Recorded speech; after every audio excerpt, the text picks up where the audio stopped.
Salut à tous, je suis ravi de vous retrouver aujourd'hui pour une nouvelle vidéo. J'ai souhaité aujourd'hui vous parler du comportement que vous avez pour tous ceux et celles qui êtes en relation de flamme jumelle. Vous êtes nombreux à ne toujours pas comprendre ce qu'est le travail sur soi et à vous focaliser sur le travail de l'autre. J'en ai déjà parlé dans une précédente vidéo, je ne vais pas redire ce que j'ai déjà dit. Je vous renvoie sur ma vidéo flamme jumelle, le travail sur soi et peut-être un cheminement également, qui pourrait vous aider. Ces vidéos pourraient venir en complément de ça, pour enfin, pour certains, vous ramener à l'intérieur de vous, faire un travail d'introspection, d'intériorité, et enfin découvrir à l'intérieur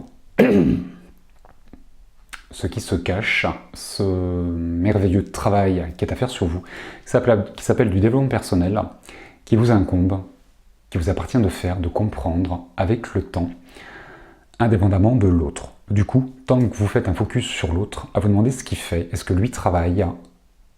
Est-ce qu'il est en train de se séparer de l'ancienne vie dans laquelle il est?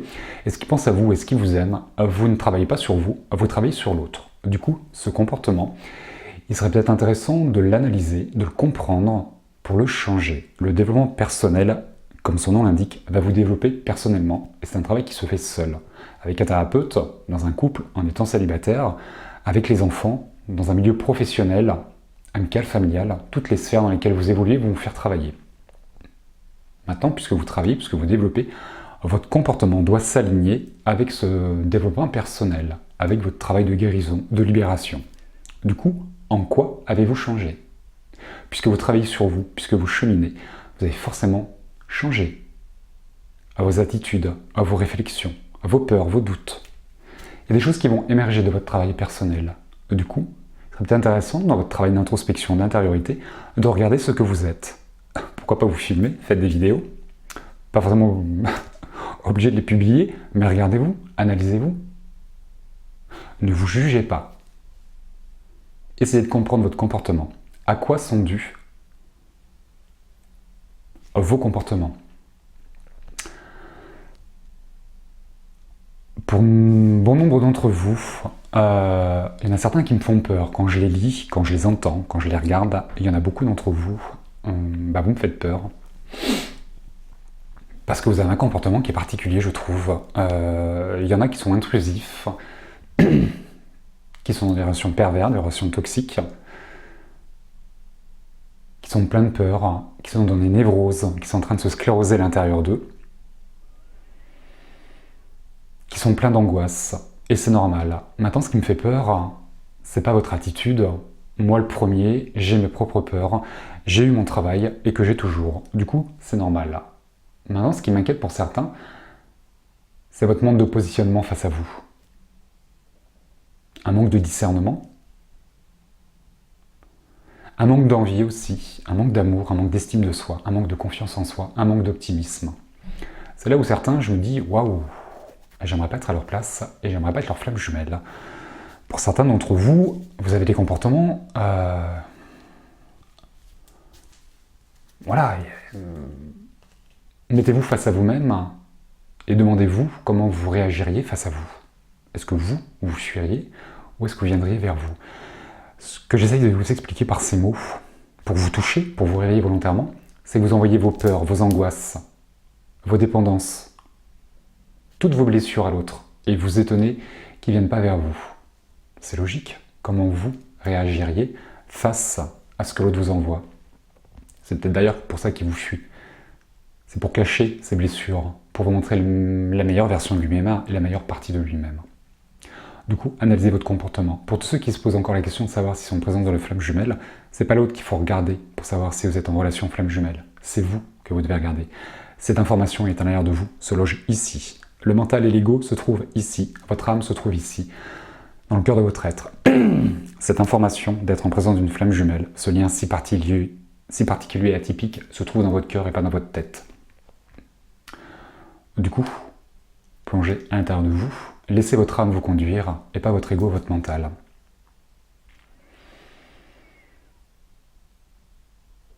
Il est intéressant sur votre parcours de comprendre que toutes vos peurs ne viennent pas de l'autre, mais viennent de vous.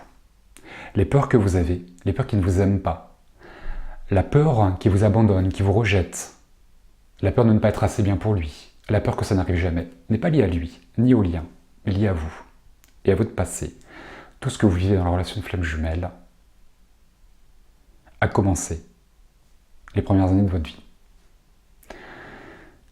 Du coup, toutes ces peurs, elles ne viennent pas de l'autre, elles viennent de vous. Du coup, pour les résorber, pour les comprendre, il va falloir vous confronter à vous-même, à votre propre comportement.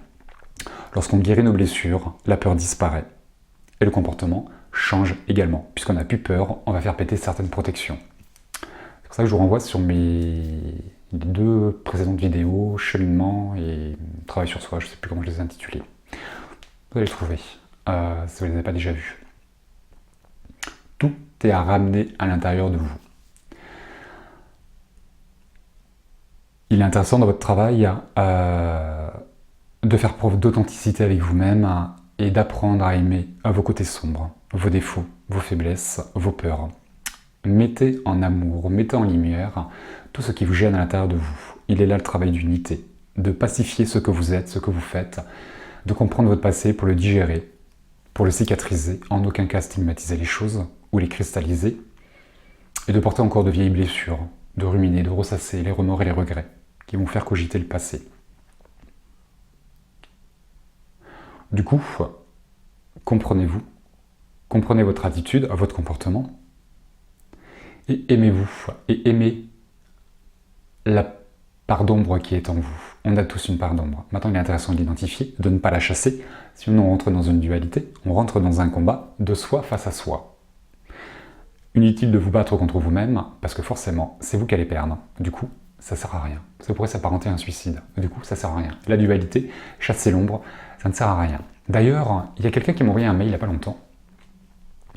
Je ne sais plus comment c'était intitulé, comment c'était formulé, mais cette personne me demandait de faire une vidéo sur le combat de l'ombre et de la lumière. Alors, je ne ferai pas une vidéo là-dessus, peut-être un jour. Bref, à partir là, sur ce combat entre l'ombre et la lumière, qui n'existe pas. La lumière ne combattra jamais l'ombre. Du coup, on ne peut pas combattre l'ombre par la lumière. C'est pas possible. Ce combat n'existe pas. L'ombre, elle, va combattre la lumière. Oui, parce que l'ombre est dans la domination et dans la destruction. L'ombre veut tout assombrir. L'ombre, c'est l'ego. C'est les peurs, c'est les doutes, c'est les blessures. On pourrait le symboliser par ça. La lumière, votre cœur, votre âme, votre amour, la création, elle ne va pas se pervertir pour entrer dans un combat. Sinon, la lumière, deviendrait ombre toute seule. La lumière, si elle rentre dans un combat, elle va se pervertir, elle va s'assombrir toute seule. Du coup, il n'y a pas de combat à avoir. La lumière deviendrait ombre et l'ombre gagnerait. Du coup, ce combat ne peut pas exister. Pour moi, c'est incompréhensible. On ne peut pas parler de combat entre l'ombre et la lumière. La lumière va mettre en lumière les zones d'ombre, pour les illuminer, pour les absorber. La lumière, pour exister, a besoin de l'ombre.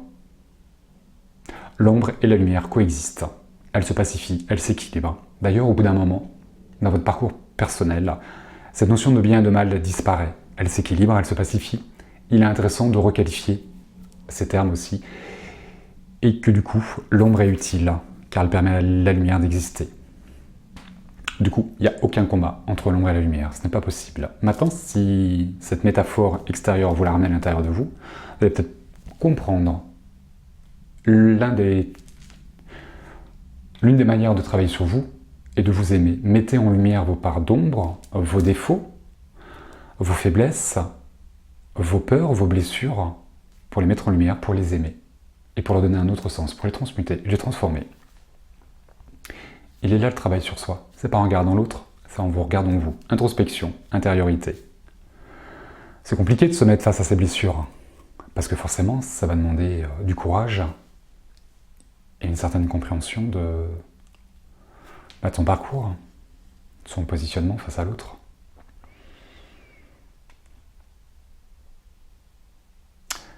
Certains me parlent de traumatisme dans cette relation de flamme jumelle. Cette relation est problématique, David. J'ai rencontré ma flamme jumelle. C'est traumatisant de rencontrer sa flamme jumelle. En quoi c'est un problème et traumatisant de rencontrer votre flamme jumelle? Ça n'a pas de sens. Comment une relation d'amour peut vous traumatiser. Si vous êtes traumatisé par la relation dans laquelle vous êtes, il y a peu de chances que vous soyez dans une relation d'amour, mais dans une relation toxique, une relation de peur, une relation de dépendance affective. Que ça vous traumatise, ça je le comprends. Qu'une relation d'amour, une relation de flamme jumelle vous traumatise, je comprends pas. On vit pas la même chose, c'est pas possible. On ne peut pas utiliser ces termes dans une relation de flamme jumelle. C'est pas cohérent. Quel est l'impact que cette relation vous apporte? Ça vous élève, ça vous tire pas vers le bas, c'est pas possible. Maintenant, attention, ça va vous faire souffrir. Ça va pas créer de blessures, ça va réveiller des blessures du karma ou du passé de votre enfance. Je ferai une vidéo sur les nœuds karmiques et sur le karma familial des flammes jumelles, pour vous permettre de mieux comprendre ce que vous êtes en train de vivre. C'est pas l'autre qui crée les blessures, l'autre les met en lumière, tout comme vos peurs. Les peurs viennent de vous, les blessures viennent de vous et du passé, pas de votre flamme jumelle. Du coup, il n'y a pas de traumatisme, il n'y a pas de problématique dans ces relations de flamme jumelle. Peut-être besoin de... ou alors de changer de terme aussi là-dessus. Mais chez moi, il n'y a pas d'écho en tout cas, ça rentre pas. Dans ces zones d'ombre, dans vos problèmes, dans vos difficultés, il est intéressant d'arrêter les dualités, d'arrêter ces combats. La dualité, c'est vous souhaitez être avec l'autre, mais vous n'y croyez pas. Comment faire quelque chose si vous n'y croyez pas? Il y a une partie de vous qui veut et l'autre qui ne croit pas. Du coup, dualité. Réunifiez-vous. Espoir. Il est important d'avoir de l'espoir dans cette histoire.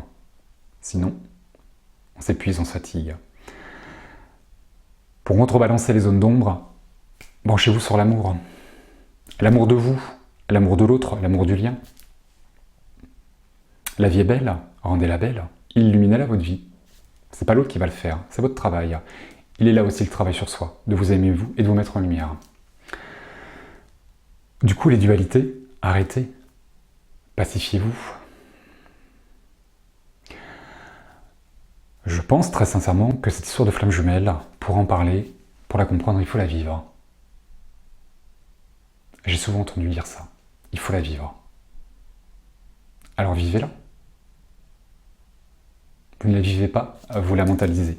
Lorsque vous mentalisez les choses, ça vous rassure. Vous trouvez une certaine logique à cette histoire. Du coup, vous ne cheminez plus parce que vous êtes rassuré. Sauf qu'au bout d'un moment, le travail n'est pas fait. Donc ça revient et vous avez l'impression de ne pas avancer. Du coup, arrêtez de mentaliser, d'analyser les choses et vivez-la. Puisque cette histoire, pour la comprendre, il faut la vivre. Vivez-la, vous allez la comprendre. Plus on avance, plus on trouve cette histoire jolie, plus elle vous épanouit, et plus vous y trouvez une certaine logique. Parce que vous la vivez avec le cœur. Prendre conscience des choses, c'est le vécu qui donne la connaissance. Le savoir, c'est le mental et l'ego qui va vous ralentir.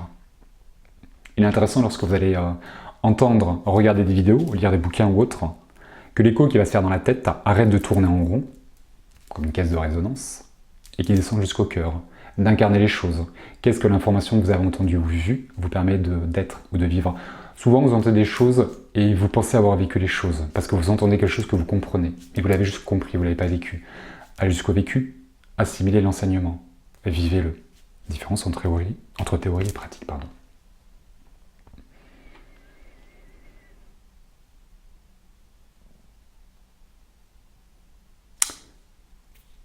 Souvent aussi, on m'a posé la question de savoir si vous deviez informer l'autre que vous étiez en relation flamme jumelle. Quelqu'un qui n'est pas éveillé, je pense qu'il va vous prendre pour un taré. Franchement, quand on écoute cette histoire, il faut être taré. Quand on la comprend pas, quand on n'est pas au courant, ça a quand même ni queue ni tête. Du coup, qu'est-ce que vous voulez informer l'autre? Lui dire que vous êtes flamme jumelle? Est-ce que votre âme est en train de vous dire d'informer l'autre que vous êtes flamme jumelle, ou est-ce que c'est votre ego? Pour vous rassurer une fois de plus, en vous disant, je vais lui dire qu'on est flamme jumelle, il va tout comprendre comme moi.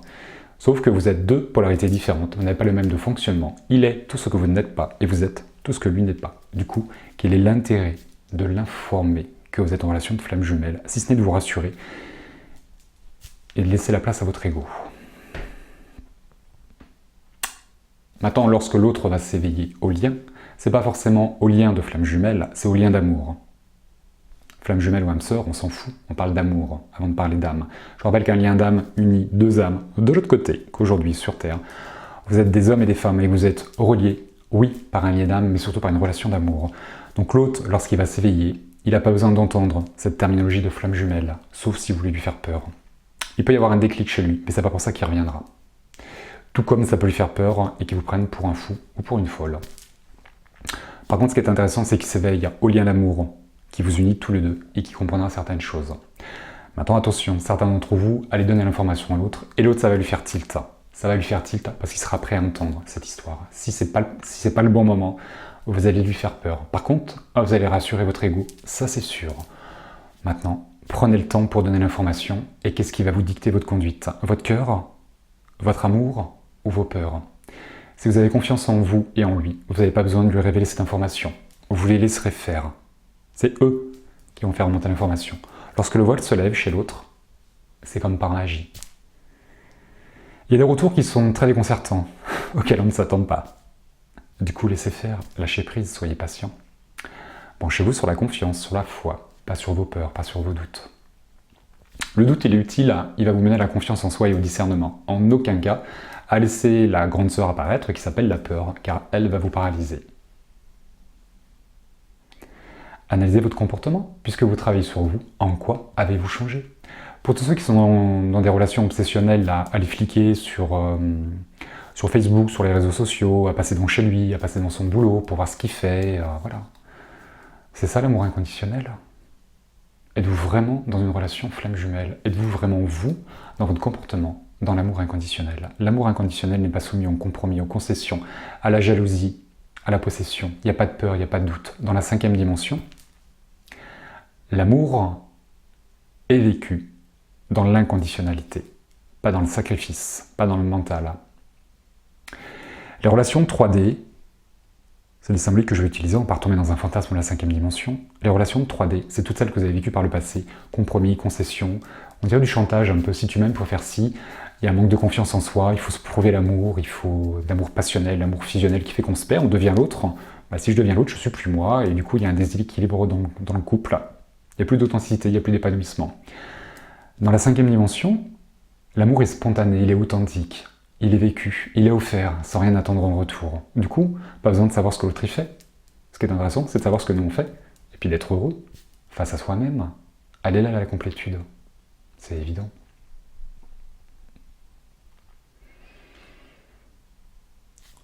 Souvent, ils vous prennent la main pour avancer, pour changer de regard sur vous. Vous les laissez pas faire. Parce que vous faites des focus, vous mettez des œillères.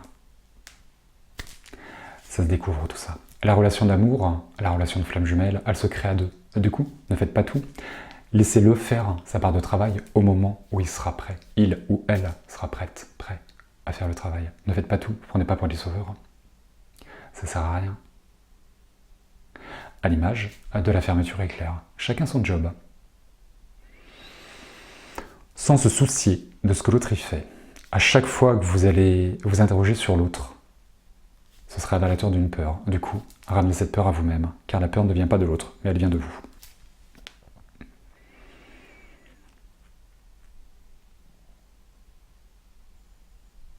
Il est intéressant également d'arrêter les quêtes et de vous couper de cette histoire de flamme jumelle. Regardez d'autres vidéos que l'histoire de flamme jumelle. Il y a beaucoup d'informations que vous allez retrouver dans votre quotidien et dans d'autres vidéos.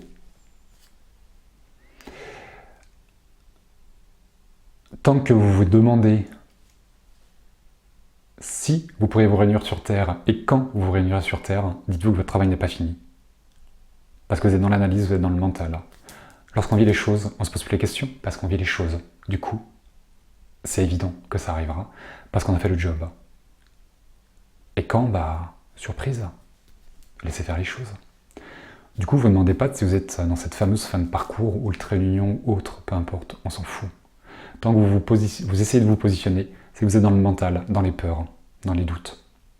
Du coup, concentrez-vous là-dessus, et vous ne vous posez pas autant de questions. Qu'est-ce que vous incarnez dans cette histoire? Vous incarnez la peur, la dépendance, les angoisses ou l'amour? Qu'est-ce que vous lui envoyez à l'autre? Vous êtes fier dans ce parcours ou pas? Ça, c'est aussi des éléments qui vont vous permettre de savoir en face de qui vous êtes. Est-ce que vous êtes heureux ou malheureux? Oui, il y a une fluctuation, on est d'accord. Mais en règle générale, plus on avance, plus on est heureux.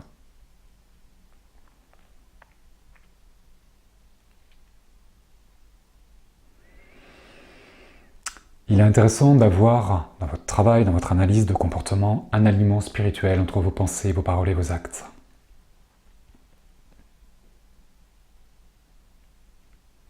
Vous dites que vous n'avez plus peur, que vous êtes convaincu d'être en présence d'une flamme jumelle. Où sont les actes derrière qui suivent ces paroles, vos pensées? Je ne suis pas là pour vous convaincre de quoi que ce soit. C'est pas mon rôle, c'est le vôtre. La séparation, c'est une préparation à l'amour. C'est également une protection à l'amour. Tant que vous n'êtes pas ensemble, c'est que vous n'êtes pas prêts, ni l'un ni l'autre.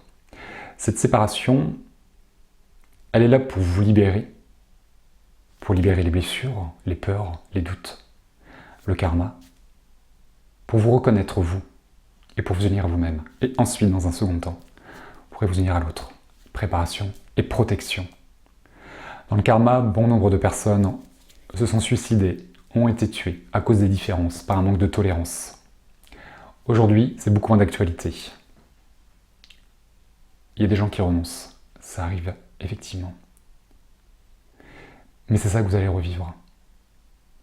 C'est ces atrocités du passé. Ce suicide, ou le fait qu'on vous tue. Pour vous empêcher de vivre cet amour. Du coup, oui, effectivement, ça va faire mal. Mais c'est pas perpétuel. C'est évident. Les événements dans cette relation d'amour vont vous tester. Dans votre travail sur vous, on vous teste. Les tragédies du passé, comme celle que je viens de citer, elles vont vous lier, tous les deux, dans le temps. Et tous ces moments vont vous définir. Les moments que vous vivez, tous les deux, vous définissent, indépendamment l'un de l'autre. Du coup, puisque ça vous définit, redéfinissez-vous. Regardez-vous différemment, puisque vous avez changé, lié à votre développement personnel. Et aimez-vous. Simplement, aimez-vous. Dans ce parcours de flamme jumelle, un jour, vous comprendrez ce que je vous dis. Et pourquoi je vous le dis comme ça? J'espère. Pour vous. Plus on avance, plus on se sent libre. Plus on est dans l'accueil des choses, dans l'acceptation. Plus on trouve les solutions à nos difficultés rapidement. Je vous rappelle que la vie pourvoira toujours à vos besoins, à vos envies. Vous avez toutes les ressources pour faire face à vos difficultés. Toutes les solutions sont à côté du problème, si ce n'est au cœur du problème que vous vivez. Maintenant, ça demande des efforts, des remises en question, des bouleversements, des chamboulements intérieurs. Évoluez, transformez-vous, transmutez-vous. En quoi avez-vous changé? Quel est votre comportement? C'est vous que vous devez analyser, c'est pas l'autre.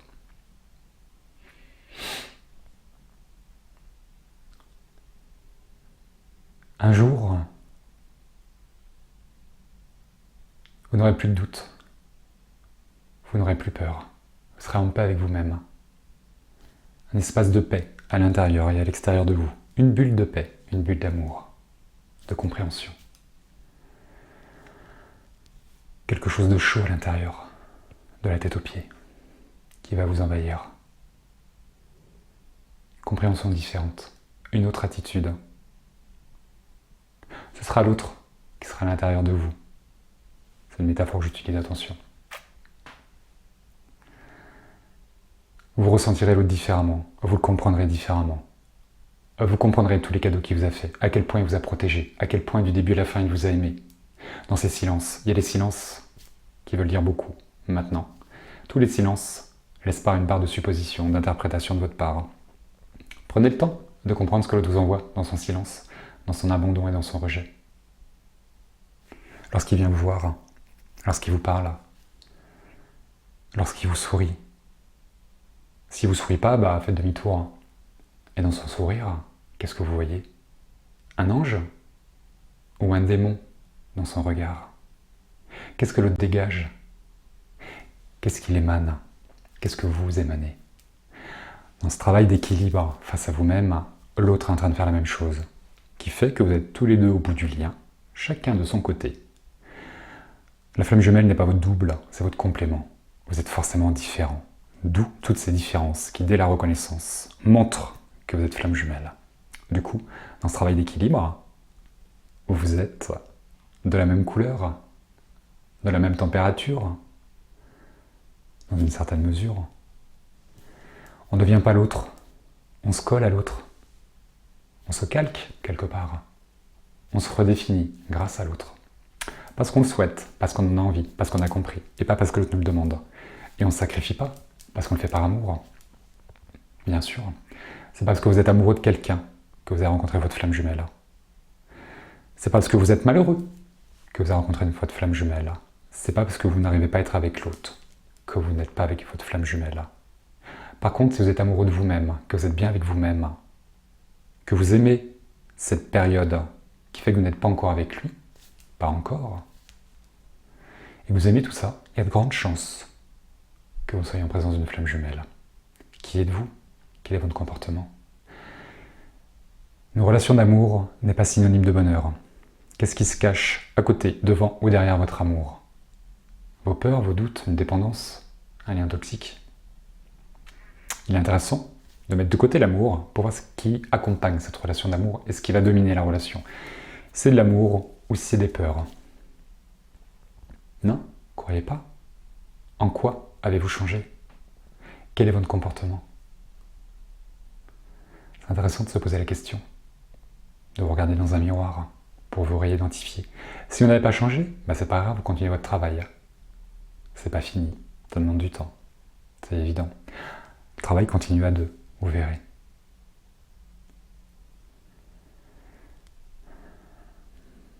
Elle est belle cette histoire, c'est évident. Comment parler de traumatisme, de problème? Comment on peut confondre un lien toxique avec un lien de flamme jumelle? Parce qu'on ne vit pas, très certainement. Quand on le vit, on sait. On ne peut pas se tromper, c'est évident. Je crois. Voilà, j'espère que cette vidéo vous accompagnera à l'intérieur de vous, permettra de mieux comprendre votre comportement, de comprendre ce que c'est que le travail sur soi, et d'arrêter de vous focaliser sur l'autre.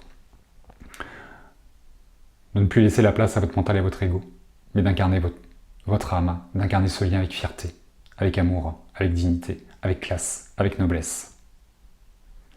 Ce n'est pas un lien destructeur, c'est un lien élévateur, c'est évident. Pour moi, toujours. Voilà, je vous embrasse bien fort, je vous dis à très bientôt pour une prochaine vidéo, et d'ici là, prenez soin de vous.